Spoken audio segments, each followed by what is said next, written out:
작년 6월 10일 싱가포르 회담 이후 이제 미국은 북한과 작년에 조금은 추상적이라고 할 수 있는 싱가포르의 공동 합의에 대해서 구체화할 수 있는 방안을 실무회담에서 연결시키고 싶은 그러한 생각이 있었습니다.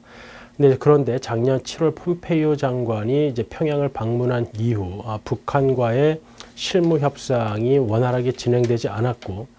미국에서는 이제 8월 말 스티븐 비건 대북정책 특별대표를 임명하고 또 북한에게 실무회담을 요구하였지만은 올해가 들어서기까지 북한과의 실무협상은 이제 진행되지 못했습니다. 이제 그러던 것이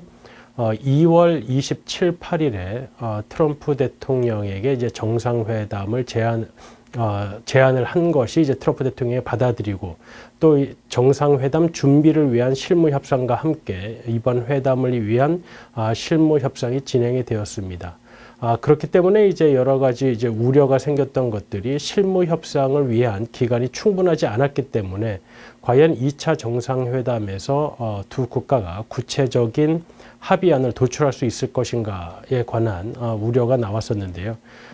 스티븐 비건 대표가 이제 평양을 들어가고, 그리고 또 이제 하노이에서도 회담이 시작되기 이전까지 북한의 이제 김혁철 대미정책특별대표와 함께 실무 협상을 이끌었습니다. 근데 문제는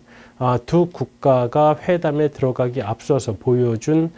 제재에 관한 입장 차이가 워낙에 컸기 때문에 과연 그것이 실무 협상 과정에서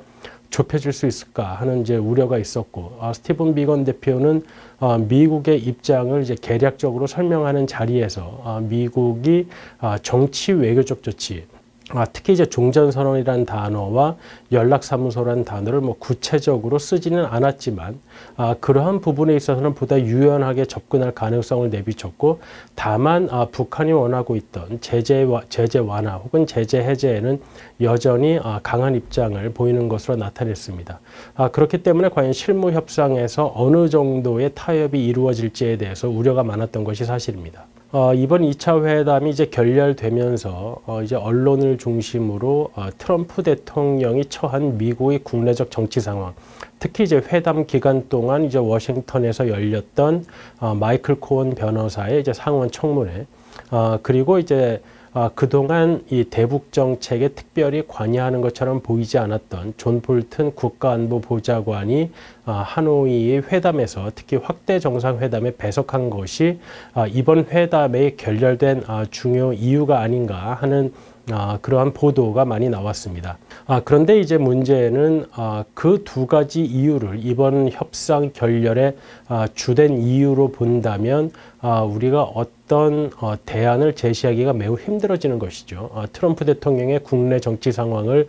우리가 컨트롤할 수 있는 것도 아니고, 또 볼튼 보좌관이 미국의 국가안보보좌관인데 볼튼 보좌관을 제외한 협상 과정을 생각하기 어렵기 때문에 이번 협상의 실패를 그 두 가지 이유로 이야기하는 것은 우리가 분석의 방향도 옳지 않을 뿐만 아니라 향후 대안 제시에도 매우 어렵게 됩니다. 그렇다고 본다면 북한과 미국 양쪽에서 모두 이번 협상의 결렬의 이유로 공식적으로 제재에 관한 두 국가의 입장 차이를 들었는데요. 트럼프 대통령은 협상 결렬 후 기자회견에서 북한이 영변 핵시설 폐쇄와 제재의 전부를 교환하기를 원했기 때문에 받아들일 수 없었다고 했고, 그것을 이제 반박하는 자리에서 북한의 류용호 외무상은 북한은 제재 전부 해제를 원한 것이 아니라 제재의 일부만을 해제해 주길 원했고, 그것이 민수 경제와 인민 생활에 장애를 주는 부분만 해제해 주기를 원했다고 했습니다. 하지만 북한이 원했던 제재, 북한은 이제 총 11개의 제재라고 했는데 2006년 1718호 제재 이후 북한의 핵 문제와 관련해서 이제 총 10개의 제재안이 있었죠. 그 중에 2016년 2270호 이후 이제 총 6개의 제재가 있었는데, 그중 추가적인 조치만을 언급했던 2356호를 제외하고 북한에서는 5개 제재안을 해제해달라고 했는데, 사실 그 경제 전반에 관한 제재가 자체가 미국은 북한의 행동 변화를 이끌 수 있는 유일한 레버리지라고 생각했던 것이죠. 그래서 트럼프 대통령은 기자회견에서도 미국이 가지고 있는 레버리지를 포기할 수 없었다고 이야기했고, 그랬기 때문에 이 제재에 관한 입장 차이가 여전히 이제 좁혀지지 못했음을 알 수 있습니다. 이제 다만 좀 이해하기 힘든 부분은 북한 역시 이 제재 해제안, 그러니까 이 5개의 제재 해제를 요구한 것에 대해서 미국이 받아들일 가능성이 매우 적다는 것을 알았을 가능성이 높은데 왜 이 제안을 했느냐 하는 점입니다. 아마 이 부분이 향후 회담의 복원 가능성과 매우 밀접한 연관이 있지 않을까 생각이 됩니다. 이번 북미 회담 과정에서 이제 미국이 문제 삼았던 것은 이제 크게 2가지라고 볼 수 있습니다. 스티븐 비건 대북정책 특별대표가 회담 전과 회담 이후에 이제 이야기한 것을 보면 한반도의 완전한 비핵화라는 개념에 대해서 이제 북한과 동의할 수 있는 개념 정의가 없었다는 것인데요. 그것은 다시 말해서 북한이 기존에 만들어 놓은 핵무기와 핵물질 등을 폐기하는 데에 동의했느냐 하는 문제와 관련이 있습니다. 북한이 이 문제에 관해서 미국과 동의하지 못했다는 것은 미국으로 하여금 북한의 비핵화 진정성에 대해서 여전히 의구심을 갖게 하는 부분이기 때문에 앞으로의 협상이 좀 난항이 예상되고 있고요. 그리고 이제 북한이 과연 이번에 어떤 전술로 임했느냐 하는 부분입니다. 북한은 영변 핵시설 폐기와 제재항 5개 해제를 교환하기를 원했는데 과연 이것이 실제로 될 것으로 믿었는지 아니면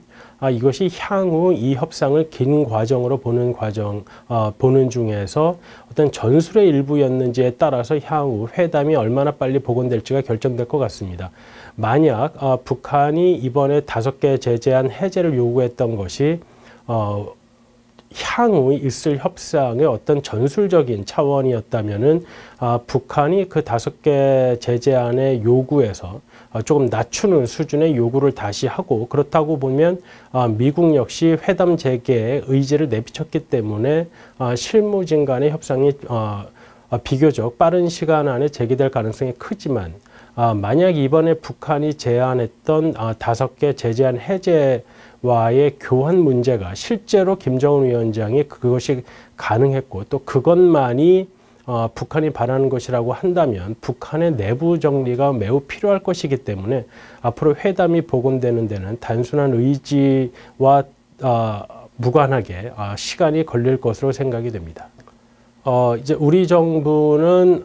회담 결렬 이후 문 대통령을 중심으로 이제 국가안전보장회의에서 회담에서 이탈하지 않도록 하는 것이 중요하다고 이제 밝혔습니다. 현재 북한과 미국 모두 회담, 협상 과정을 완전히 깨는 것을 바라지는 않는 것이 분명한 만큼 회담 복원의 가능성은 존재합니다. 다만 이번에 미국과 북한 모두 본인들이 원하는 방향에 대해서 원하는 거래 조건에 대해서 매우 공개적으로 이야기를 했기 때문에 특히 미국 입장에서 보면 어디언스 코스트라고 하는 청중 비용이 매우 증가한 것입니다. 특히 이제 트럼프 대통령은 완전한 비핵화 그리고 폼페이오 장관이 북한이 가지고 있는 핵무기, 미사일 그리고 모든 대량 살상 무기 등을 없애는 것이 목표라고 아주 공개적으로 이야기를 했기 때문에 이제 그 목표 이하를 어떤 협상의 목표로 가지고 임하기는 매우 힘든 과정이 되었고 그리고 제재에 관해서도 그 부분들의 달성이 전제되지 않는 한 제재 해제가 없을 것이라고 이야기를 했기 때문에 앞으로 미국이 이러한 기준을 낮추고 협상에 들어가기는 매우 힘든 상황이 되었습니다. 그리고 이제 북한 입장에서 본다면 리용호 외무상이 기자회견 과정에서 북한에게 가장 중요한 문제는 안전담보 문제이고 이 안전담보 문제는 미국 군사 분야 조치가 필요한데 그것이 미국에게 힘들기 때문에 제재 해제를 요구했다고 했습니다. 우리는 지금까지 종전선언이나 연락사무소와 같은 이런 정치 외교적 조치가 북한과 미국 사이의 관계 증진을 유도하고 이것이 북한의 안전을 보장하는 어떤 조치로서 역할을 할 것이라고 봤는데 북한은 아마도 그러한 정치 외교적 조치와는 다른 군사 분야 조치에 대해서 어떤 보관을 가지고 있는 것이 아닌가 하는 생각이 듭니다. 그렇다고 본다면 제재에 관한 입장이 두 국가가 특히 미국이 매우 확고하고 그리고 그동안 우리가 어떤 협상의 도구로서 생각이 되었던 종전선언과 연락사무소 등은 이제 북한이 생각하는 안전담보에 관련한 군사 분야 조치에 미흡하다고 본다면 우리 정부가 제안할 수 있는 중재안이 매우 폭이 작아질 수밖에 없고 그만큼 또